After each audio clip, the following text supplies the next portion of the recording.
Equilibrium हम लोगों का जो है on the basis of process दो तरह से बांटा जा सकता है। एक physical equilibrium,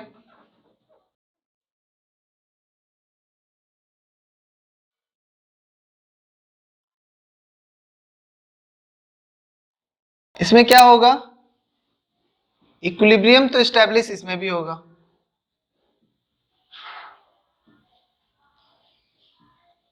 between two opposite physical processes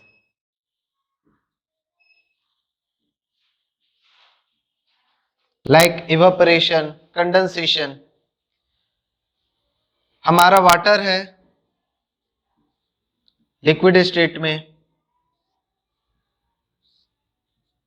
और स्टीम बना गैसेस स्टेट में, तो यहां से ये जो है इवापोरेट हो रहा है, कंडेंसेशन। तो यहां पर हमारा जो ये दो प्रोसेस है ये फिजिकल प्रोसेस है। तो फिजिकल प्रोसेस के वजह से अगर इक्विलिब्रियम एस्टैब्लिश हो रहा है उसको हम लोग बोलते हैं फिजिकल इक्विलिब्रियम। लेकिन अगर हमारा कोई केमिकल प्रोसेस हो, केमिकल इक्विलिब्रियम एस्टैब्लिश होगा।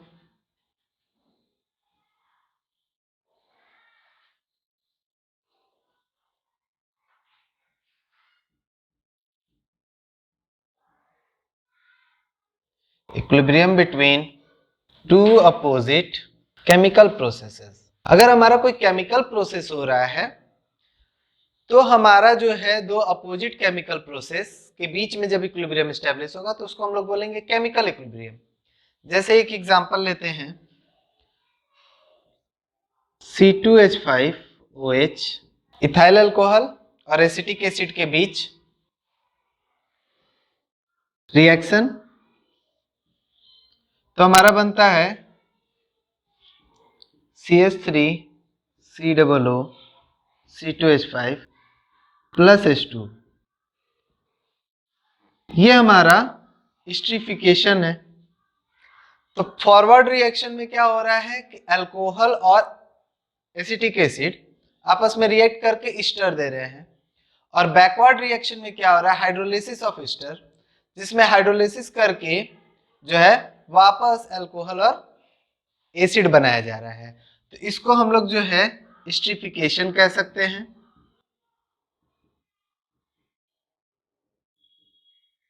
और इसको कह सकते हैं hydrolysis of Easter.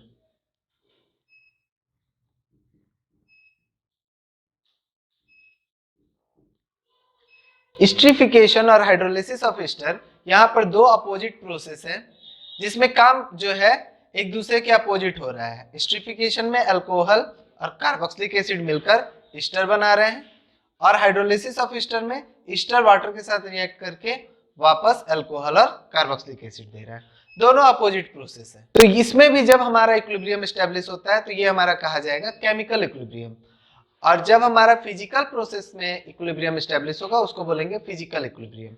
Physical equilibrium में हमारा ध्यान रखने वाली बात है केवल फिजिकल स्टेट में चेंज आ रहा है, किसी भी तरह का नया कंपाउंड नहीं बन रहा है, नो केमिकल चेंज ऑकर्स।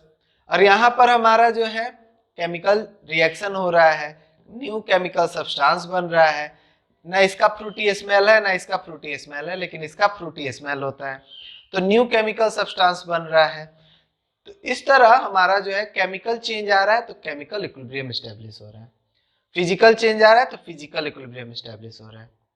ध्यान देने वाली बात है कि जो इक्विलिब्रियम के कैरेक्टरिस्टिक्स हैं वो दोनों के लिए फॉलो होंगे। जैसे डायनेमिक इक्विलिब्रियम होना, जो हमारा इक्विलिब्रियम पॉइंट है वो जरूरी नहीं है कि मिड में ही हो। हम लोग जो है एक प्रोसेस, एक सब्सटेंस लेंगे तो दूसरा बनेगा, दूसरा लेंगे तो पहला बनेगा, इनिशियल कॉन्सेंट्रेशन से कोई मतलब नहीं है, एंड सो मेनी अदर्स। दोनों का रेट जो है बराबर होना, तो ये सब दोनों के केस में फॉलो होगा। यानी इक्विलिब्रियम के ये सारे कैरेक्टरिस्टिक को फॉलो करता है। जो भी हम लोगों ने पहले क्लास में पढ़ा है इक्विलिब्रियम के क्या क्या कैरेक्टरिस्टिक होते हैं, वो सारे कैरेक्टरिस्टिक को ये फॉलो करता है, दोनों फॉलो करता है। तो डिफरेंस केवल एक ही आधार पर है कि ये फिजिकल प्रोसेस है, ये केमिकल प्रोसेस पर है। दोनों में अपोजिट प्रोसेस होता है, अपोजिट प्रोसेस के बीच बैलेंस होता है, रेट दोनों का बराबर होता है। केमिकल प्रोसेस को हम लोग जो है 3 तरीके से बांट सकते हैं। एक हो गया हम लोगों का जो इरिवर्सिबल प्रोसेस है, एक हो गया रिवर्सिबल प्रोसेस, और एक हो गया equilibrium.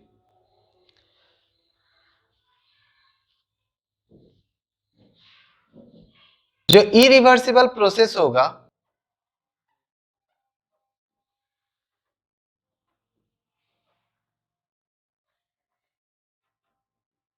chemical reactions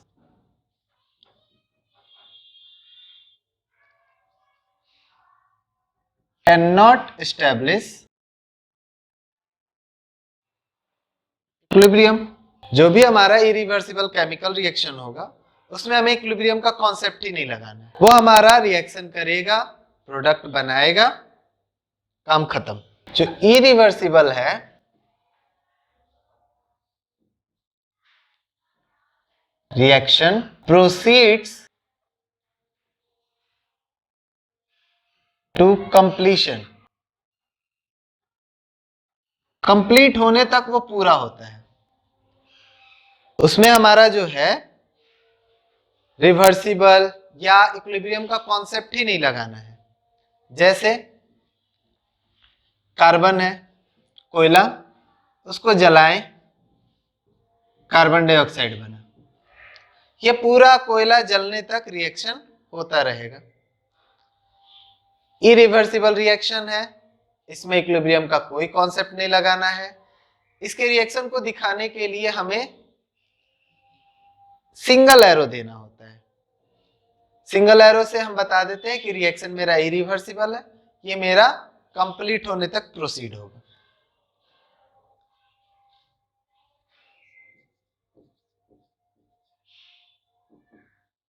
reversible reactions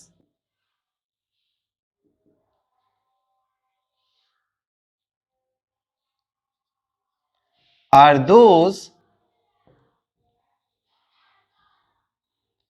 which can be reversed।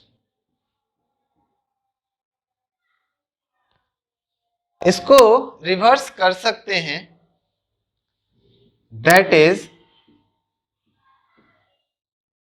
Reactant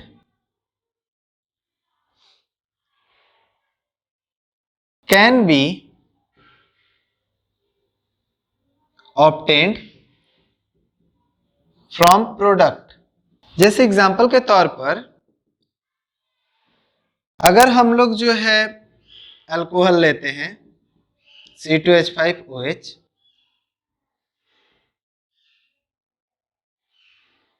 इसका ऑक्सीडेशन कर दें तो बन जाएगा CH3COOH। CH3COOH का रिडक्शन कर दें तो हम लोगों का मिल जाएगा C2H5OH। तो ये क्या हुआ, एक रिवर्सिबल रिएक्शन हुआ। रिएक्टेंट से प्रोडक्ट बना है, प्रोडक्ट से रिएक्टेंट बना है,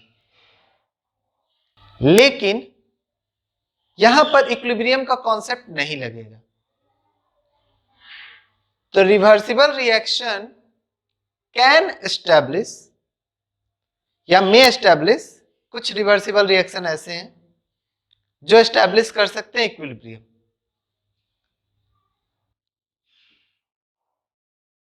Some reversible reaction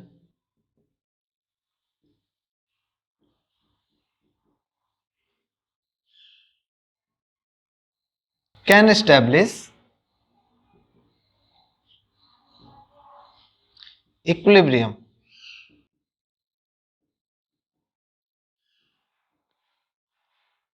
जैसे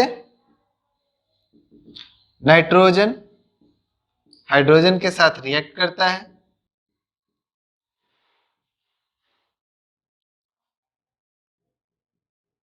तो अमोनिया बनाता है। इसको बोलेंगे production of ammonia bye Haber's process. Production of ammonia bye Haber's process.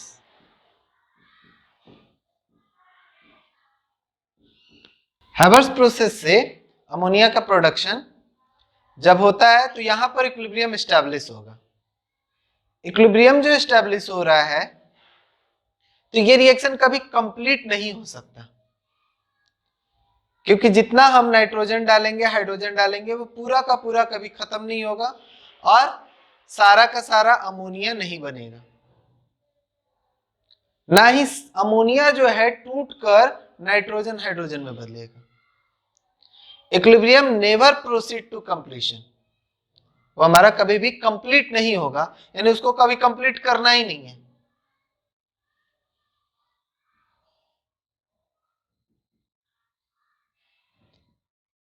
Equilibrium never proceed to completion of reaction। Reaction के कंप्लीशन के पीछे वो परेशानी नहीं होगा, सोचना ही नहीं है कि वो कभी कंप्लीट होगा, क्योंकि वो इक्विलिब्रियम में है। रिएक्टेंट और प्रोडक्ट का जो फॉर्मेशन का रेट है, यानी कि rate of formation of product and rate of formation of reactant, इधर से उधर बनना उधर से इधर बनना, ये दोनों रेट कांस्टेंट है, बराबर हो गया। जब रेट बराबर हो गया तो रिएक्शन कभी कंप्लीट ही नहीं होगा, और रिएक्शन कभी कंप्लीट नहीं होगा तो हमें कंप्लीट करना ही नहीं है, क्योंकि कंप्लीट हमारा जो होता है वो इरिवर्सिबल रिएक्शन होता है। रिवर्सिबल रिएक्शन भी कंप्लीट होता है लेकिन इक्विलिब्रियम कंप्लीट नहीं होता। केमिकल इक्विलिब्रियम में हम लोगों का लॉ ऑफ मास एक्शन काफी इंपॉर्टेंट है। इसको दिया गया है गुल्डबर्ग एंड वागा के द्वारा फॉर स्टोइकियोमेट्रिक रिएक्शंस। 1864 के समय में गुल्डबर्ग और वागा ने अपना law of mass action propose किया, जो कि एप्लीकेबल है स्टोइकियोमेट्रिक रिएक्शंस के लिए। स्टोइकियोमेट्रिक रिएक्शंस हमारा बैलेंस्ड केमिकल रिएक्शन होता है, अनबैलेंस्ड पे काम नहीं करना है। लेट कर ले रहे हैं, let us consider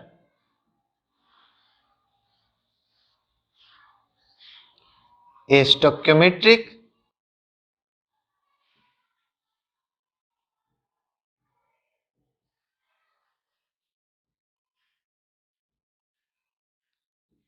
stoichiometric reaction को एक कंसीडर कर लेते हैं, जिसमें मेरा रिएक्टेंट है ए और बी, प्रोडक्ट बना रहा है सी और डी। ये रिएक्टेंट और प्रोडक्ट आपस में एस्टेब्लिश कर रहे हैं इक्विलिब्रियम। इनको बैलेंस करने के लिए जो जरूरत पड़ा कॉफिशिएंट ए, बी, सी और है डी। स्मॉल लेटर में जो हमारा जरूरत पड़ रहा है वो बैलेंसिंग फैक्टर है, ठीक है। तो ए बी ये मेरा हो गया रिएक्टेंट, सी डी ये हो गया प्रोडक्ट,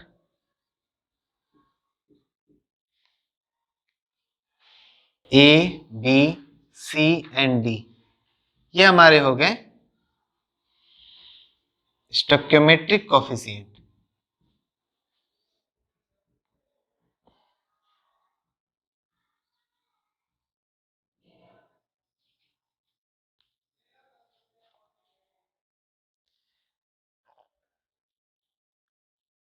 अब आ रहा है बात कि लॉ ऑफ मास एक्शन में इन्होंने क्या कहा। गुल्बर और वागे ने बताया कि कोई भी फॉरवर्ड रिएक्शन का मतलब हो गया रिएक्टेंट रिएक्शन करके प्रोडक्ट बना रहे हैं। For forward reaction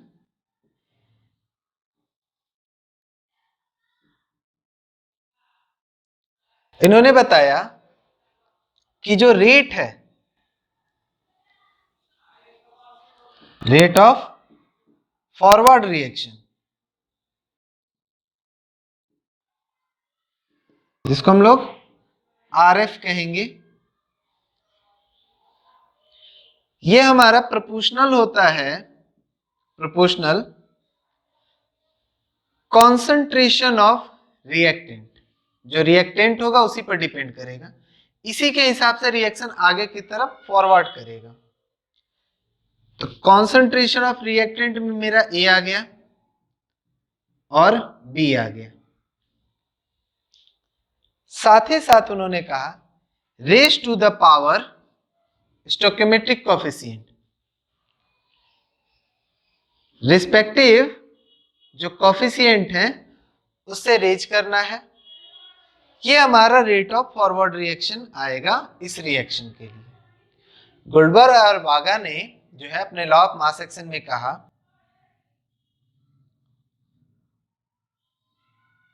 the rate of forward reaction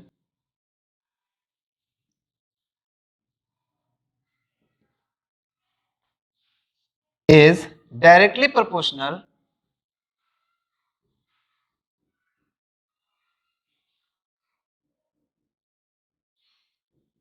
to the product of concentration of reactant। यानी फॉरवर्ड जो होगा रिएक्शन का रेट वो रिएक्टेंट पे डिपेंड करेगा। जाहिर सी बात है, रिएक्टेंट डालेंगे तभी रिएक्शन होगा और फॉरवर्ड बढ़ेगा और प्रोडक्ट देगा। तो जो फॉरवर्ड रिएक्शन है वो हमारे रिएक्टेंट पर डिपेंड करता है। तो जो हमारा फॉरवर्ड रिएक्शन है वो जो रेट उसका होगा वो डायरेक्टली प्रोपोर्शनल होगा product of concentration of reactant raised to the power of stoichiometric coefficient, power of respective stoichiometric coefficient।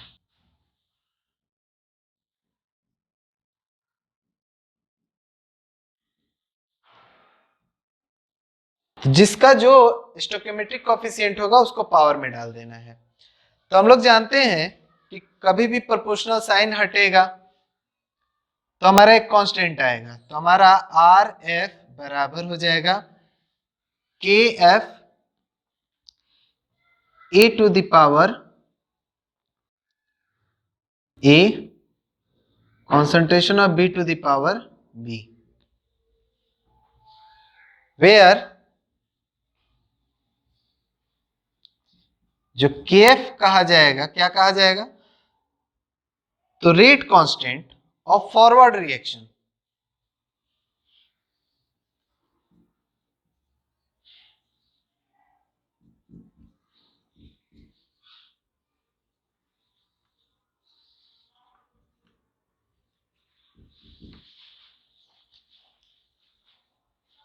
Similarly,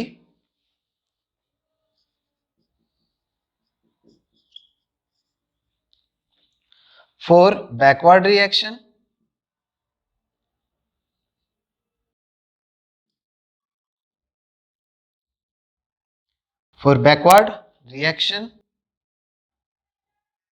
हमारा क्या आ जाएगा, R B is equal to K b, अब सी आ जाएगा सी के पावर सी और डी आ जाएगा डी के पावर डी।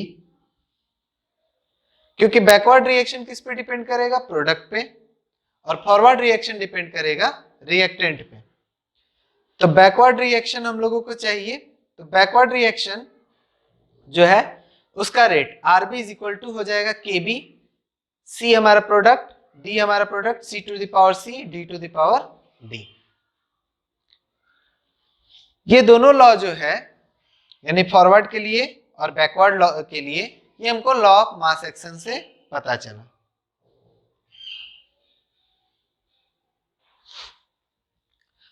फॉर एग्जाम्पल हम लोग जो है हेबर्स प्रोसेस से अमोनिया बना रहे थे उसी को लेते हैं। यहाँ पर नाइट्रोजन हाइड्रोजन के साथ रिएक्ट कर रहा है और अमोनिया बना रहा है।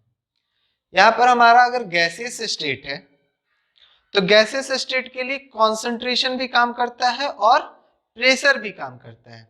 ध्यान रखना कि गैसियस स्टेट में जब हमारा होगा तो कॉन्सेंट्रेशन पे भी लिखा जा सकता है और प्रेशर पे भी लिखा जा सकता है, क्योंकि गैसेस को जो है प्रेशर ज्यादा बेटर माना जाता है। प्रेशर में उनको जो है कैलकुलेट करना या प्रेशर में उनके बारे में बताना, प्रेशर ज्यादा स्टैंडर्ड फिजिकल क्वांटिटी हो जाएगा, क्योंकि कोई भी गैस कितना प्रेशर लगा रहा है वो इजीली कैलकुलेट किया जा सकता है, पर कॉन्सेंट्रेशन कैलकुलेट करना थोड़ा मुश्किल होता है। तो प्रेशर इनके लिए ज्यादा स्टैंडर्ड डेटा होता है, पर कॉन्सेंट्रेशन पे भी अगर काम करेंगे तो कुछ भी गलत नहीं है। Concentration is applicable for all, pressure is applicable for only gases. अब अगर हमारे पास ये रिएक्शन है और इस पे हमको लिखना है लॉ ऑफ मास एक्शन, ठीक है, फॉर आरएफ फॉरवर्ड रेट लिखना है तो लिखेंगे केएफ। फॉरवर्ड हमारा डिपेंड करता है रिएक्टेंट पर, तो लिखेंगे कॉन्सेंट्रेशन ऑफ नाइट्रोजन। इसके पावर 1 लिखे नहीं लिखे चलेगा। कॉन्सेंट्रेशन ऑफ हाइड्रोजन पावर में हो गया 3।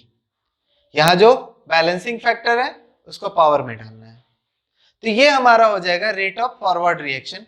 इस रेट से जो है ये रिएक्शन आगे बढ़ेगा।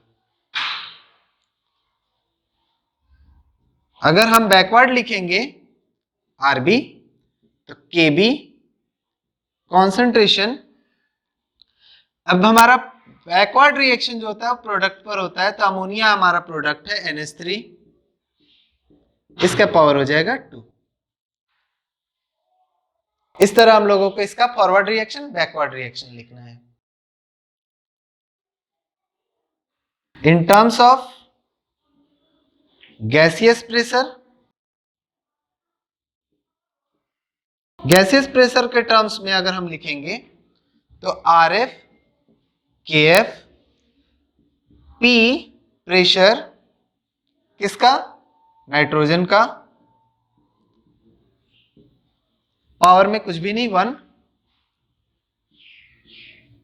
प्रेशर हाइड्रोजन का पावर में 3, आरबी केबी NH3 गैस है, पावर 2। ये हमारा लॉ ऑफ मास एक्शन के हिसाब से फॉरवर्ड रिएक्शन बैकवर्ड रिएक्शन लिख सकते हैं इन टर्म्स ऑफ कॉन्सेंट्रेशन,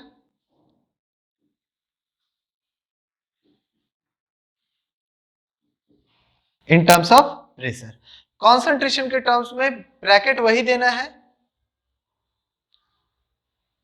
अगर हम कुछ भी नहीं लिखे तो इसको कॉन्सेंट्रेशन समझेंगे, ब्रैकेट दे दिए हैं P लिखा हुआ तो ये प्रेशर में टर्म्स में बात कर रहे हैं, तो कंफ्यूज नहीं होना है कि यहाँ पर कॉन्सेंट्रेशन का बात नहीं हो रहा है, यहाँ प्रेशर का बात हो रहा है। गैस से जुड़ा हुआ जितना भी एक्सप्रेशन हम लोग डेराइव करेंगे या हम लोग उस पर जितना कैलकुलेशन करेंगे उसमें मोस्ट ऑफ में हमारा आएगा प्रेशर, और प्रेशर के केस में कोई नया नियम नहीं लगाना है, तरीका वही रहेगा, हमारा कोई नया चेंज नहीं आना है। जैसे कॉन्सेंट्रेशन पे बात समझे वैसे ही बस प्रेशर पे समझना है। प्रेशर के केस में जो है हमारा केवल गैस कंसीडर होगा, और कॉन्सेंट्रेशन के केस में सॉलिड लिक्विड गैस तीनों कंसीडर होगा, ठीक है। तो ये हम लोगों का हो गया law of mass action. Next class में हम लोग जो है पढ़ेंगे law of chemical reaction. Chemical reaction का जो लॉ है या लॉ ऑफ केमिकल इक्विलिब्रियम, जिसमें हम लोग Kc Kp ये सब कैलकुलेट करना पड़ेंगे। तो आज की क्लास में इतना ही।